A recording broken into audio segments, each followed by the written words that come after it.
ಅದಕ್ಕೆ ಅತ್ತೆ ನಾನ್ ಹೋಗ್ ಬರ್ತೀನಿ ಅಂತ ಹೇಳ್ತಾ ಇರೋದು. ಅವ್ರು ಬಂದ್ಮೇಲೆ ಇದನ್ನೆಲ್ಲ ನಾವ್ ಅವ್ರು ಒಳ್ಳೇದಕ್ಕೆ ಮಾಡಿದ್ದು ಅಂತ ಅರ್ಥ ಮಾಡ್ಸೋಣ. ಹೇಗ್ ಸಾಧ್ಯ ತುಳಸಿ? ಖಂಡಿತ ಸಾಧ್ಯ ಅತ್ತೆ. ಇವತ್ ಹೇಗಾದ್ರೂ ಮಾಡಿ ಮಾವನ ನನ್ ಜೊತೆ ಕರ್ಕೊಂಡ್ ಬಂದೇ ಬರ್ತೀನಿ.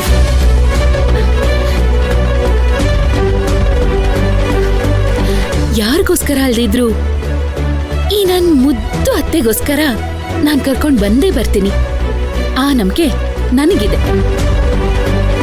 ನೀವು ಅದೇ ನಂಬಿಕೆಲಿರಿ. ನಾನ್ ಹೋಗ್ ಬರ್ತೀನತ್ತೆ.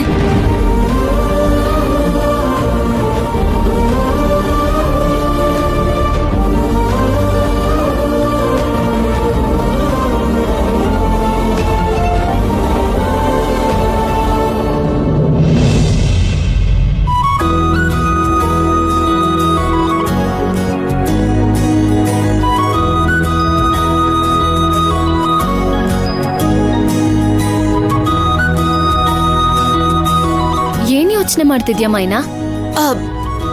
ಏನ್ ಅಡ್ಗೆ ಮಾಡ್ಲಿ ಅಂತ ಯೋಚನೆ ಮಾಡ್ತಿದ್ದೆ ಅಕ್ಕ. ಏನ್ ಮಾಡ್ಲಿ? ಅವ್ರಿಗೇನ್ ಇಷ್ಟ ಆಯ್ತದೆ ನೋಡು. ಚಿತ್ರಾನ್ನ, ಪುಳಿಯೋಗ್ರೆ ಇಂಥದ್ದೇನಾದ್ರೂ ಅವ್ರಿಗೆ ಇಷ್ಟ ಆದ್ರೆ ಅದನ್ನೇ ಮಾಡು. ತಗೊಂಡ್ ಹೋಗ್ಬೋದು.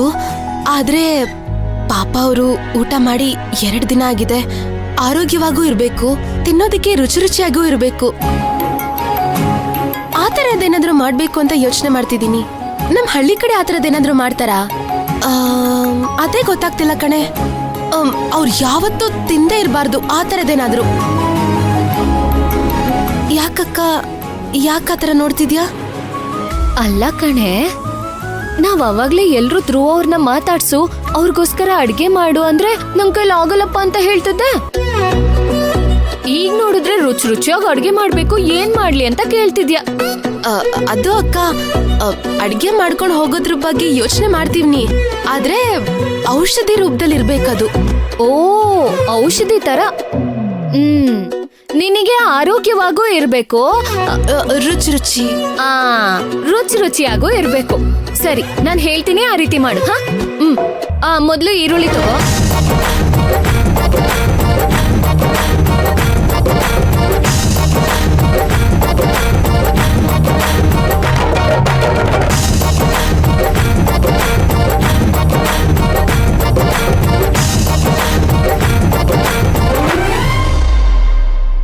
ನಿಮ್ಮ ಉಪವಾಸ 3ನೇ ದಿನಕ್ಕೆ ಕಾಲಿಡ್ತಾ ಇದೆ.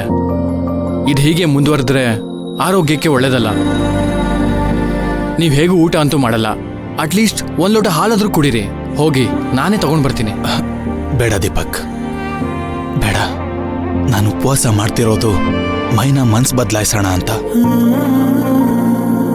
ನಾನು ಅಂದ್ಕೊಂಡಿರೋದು ನೆರವೇರೋವರೆಗೂ ನಾನು 1 ತುತ್ತು ಊಟ ಮಾಡಲ್ಲ. ನಿಮಗೆ ಬಲವಂತ ಮಾಡಿದ್ರೆ ನೀವು ಮಾತು ಕೇಳಲ್ಲ ಅಂತ ನನಗೆ ಗೊತ್ತಾಯ್ತು. ಹೋಗ್ಲಿ ಬಿಡಿ. ಹೊರಗಡೆ ನನ್ಗೆ ಸ್ವಲ್ಪ ಕೆಲಸ ಇದೆ, ನಾನು ಮುಗಿಸ್ಕೊಂಡ್ ಬರ್ತೀನಿ. ನೀವು ಇಲ್ಲೇ ಇರಿ. ಸರಿ ಸರಿ, ಹಾಲು ತಗೊಂಡ್ ಬನ್ನಿ.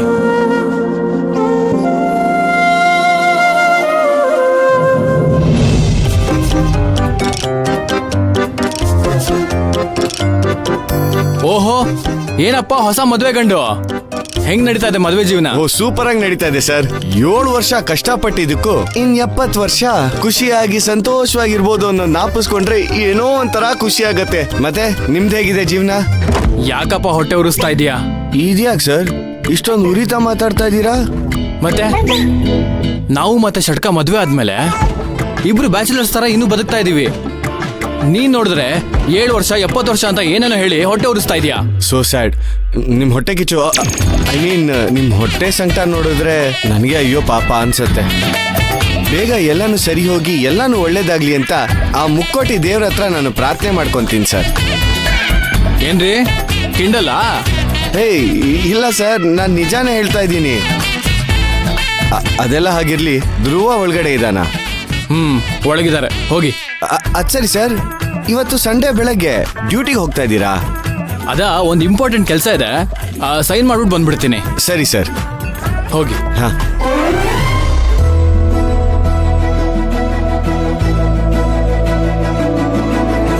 ಏ ಆನಂದ್, ನೀನೇನೋ ಇಲ್ಲಿ? ಸಾಕ್ ಸುಮ್ನೆ ಇರೋ. ನಿನ್ ಕಣ್ಣಿಗೆ ಇವಾಗ ಕಾಣಿಸ್ತಾ ಇದೀವ ನಾವು? ಅಲ್ವೋ, ಯಾಕೆ ಹೀಗೆ ಮಾತಾಡ್ತಿದ್ಯೋ? ಇನ್ನೇನು, ಅವಳು ಒಂದ್ ಕಡೆ ಕೋಪ ಮಾಡ್ಕೊಂಡು ಹಠ ಮಾಡ್ಕೊಂಡು ಕೂತಿದ್ದಾಳೆ, ಇನ್ನೊಂದ್ ಕಡೆ ನೀನ್ ಮುನಿಸ್ಕೊಂಡು ಕೂತಿರು. ಆಯ್ತಾ, ಅಥವಾ ಇನ್ನೂ ಏನಾದ್ರೂ ಇದ್ಯಾ ಹೇಳ್ಬಿಡು. ಆನಂದ, ಅಷ್ಟು ದಿನ ಆದ್ಮೇಲೆ ಬಂದಿದ್ಯಾ, ನಾನು ಊಟ ಮಾಡೋದ್ನ ಇಲ್ವಾ, ಹೇಗಿದ್ಯಾ ಏನಾದ್ರೂ ಕೇಳ್ಬೇಕು ತಾನೆ.